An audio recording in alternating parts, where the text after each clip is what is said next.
അവൻ എന്നെ ഒന്ന് നോക്കി, ഞാൻ അവനെയും. അവനെൻ്റെ കടന്നുവരൽ അത്ര പിടിച്ചില്ലെന്ന് തോന്നുന്നു. അവൻ ശരീരത്തിലെ സ്പൈക്കുകളും മുള്ളുകളുമൊക്കെ ഒന്ന് ഉഷാറാക്കി എന്നെ ഭയപ്പെടുത്താൻ ശ്രമിച്ചു.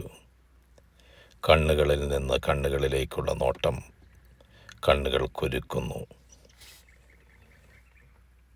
കാടിൻ്റെ വന്യതയിൽ എൻ്റെ ആവാസസ്ഥലത്ത് അതിക്രമിച്ച് കിടന്ന ധിക്കാരി എന്നുള്ള മട്ടിൽ അതിതീക്ഷ്ണമായി അവൻ എന്നെ നോക്കുന്നു.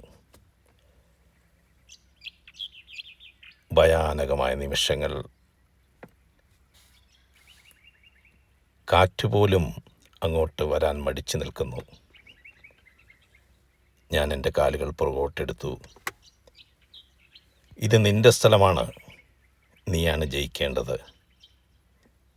അറിയാതെ വന്നൊരു വഴിപോക്കനാണ് ഞാൻ പോവുകയാണ്. നീ വിജയിക്കട്ടെ.